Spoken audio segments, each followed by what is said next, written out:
Narrator. In the late 1960s, Northern California lived in fear. A shadowy figure stalked the night, striking without warning, then mocking police with cryptic letters. He called himself the Zodiac. Today, we unravel the chilling history of the Zodiac Killer, the most wanted serial killer of the 20th century. The Zodiac Killer is the pseudonym of an unidentified serial killer who murdered 5 known victims in the San Francisco Bay Area between December 1968 and October 1969. The case has been described as arguably the most famous unsolved murder case in American history, and has become both a fixture of popular culture and a focus for efforts by amateur detectives.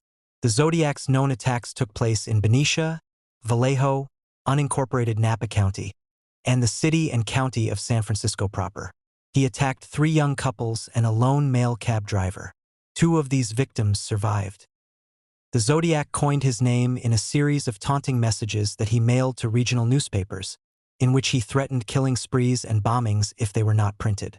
He also said that he was collecting his victims as slaves for the afterlife. He included 4 cryptograms or ciphers in his correspondence. 2 were decrypted in 1969 and 2020, and 2 are generally considered to be unsolved. In 1974, the Zodiac claimed 37 victims in his last confirmed letter. This tally included victims in Southern California such as Sherry Jo Bates, who was murdered in Riverside in 1966. Despite many theories about the Zodiac's identity, the only suspect authorities ever named was Arthur Leigh Allen, a former elementary school teacher and convicted sex offender who died in 1992. The unusual nature of the case led to international interest that has been sustained throughout the years. The San Francisco Police Department marked the case inactive in 2004 but reopened it prior to 2007. The case also remains open in the California Department of Justice, Federal Bureau of Investigation. From 1969 to 1974, the Zodiac mailed heavily misspelled letters and ciphers to law enforcement and media outlets. Some letters began, "This is the Zodiac speaking," and were signed with a symbol resembling the crosshairs of a gun sight. 4 of the mailings had a cryptogram enclosed. 2 have been solved.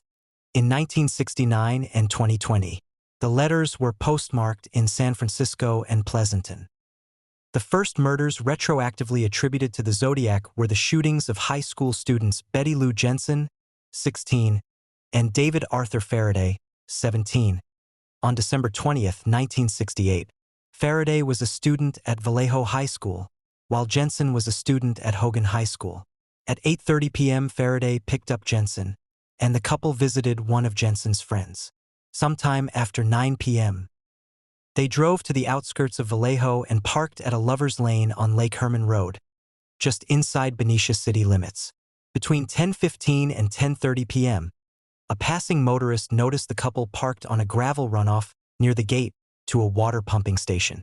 They were spotted again at 11 p.m.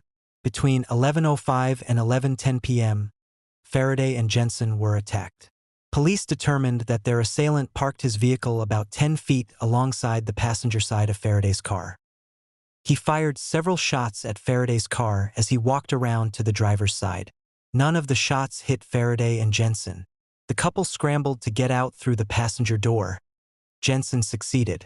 As Faraday was exiting, the killer shot him in the head with a .22 caliber pistol. The assailant chased Jensen as she fled, firing 6 shots at her back. Only 1 missed.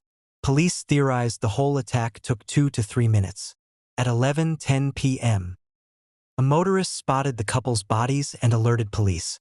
Jensen was dead. Faraday was still breathing. He died at the hospital. There were no witnesses and no usable tire or footprints. The only motive the police could deduce was a madman wanting to kill. Many have speculated that Darlene Ferrin knew her killer. Kelleher and Nye credit the origin of the theory to Robert Graysmith's 1986 book Zodiac. He argued extensively for a connection based on interviews with Ferrin's friends. A definitive connection has not been proven. Mageau gave conflicting accounts on whether Ferrin knew her killer. At the hospital, he stated he did not know the murderer. At another point, he said the assailant's name was Richard. Farron's sister claimed one of Darlene's boyfriends was named Richard. In the Zodiac's later correspondence, he only ever refers to Farron as girl.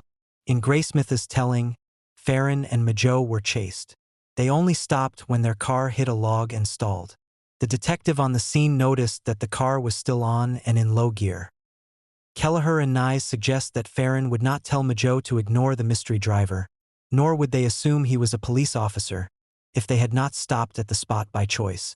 Farron did know Betty Lou Jensen and David Faraday.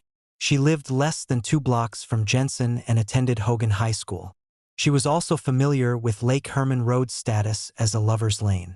There is a picture of Farron and an unknown man who closely resembles a composite sketch of the Zodiac.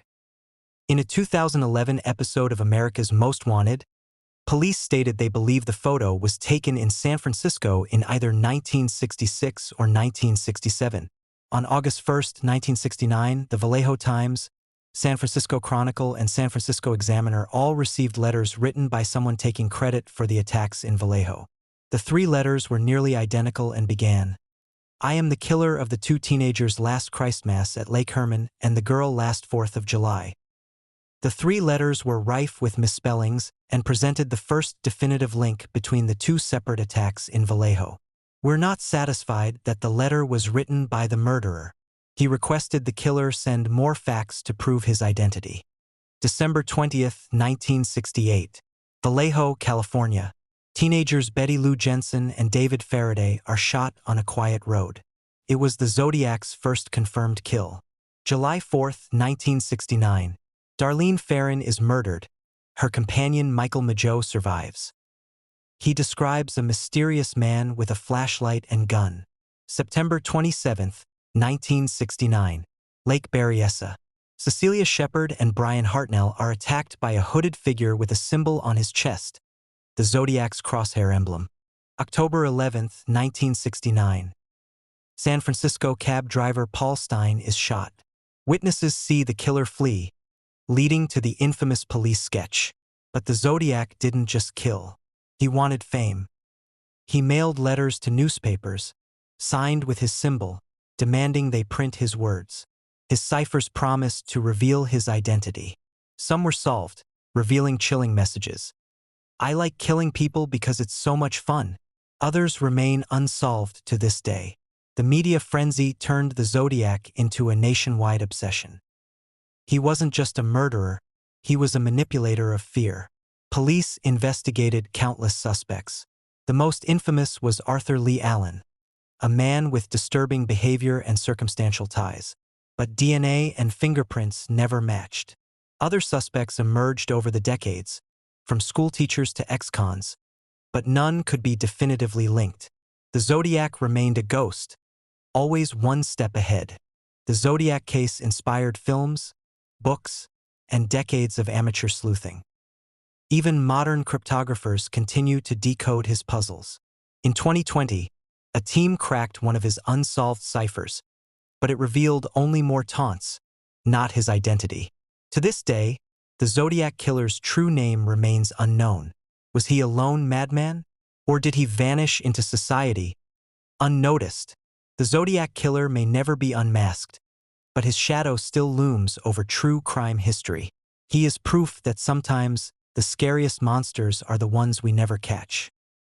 If you enjoyed this deep dive, subscribe for more true crime mysteries.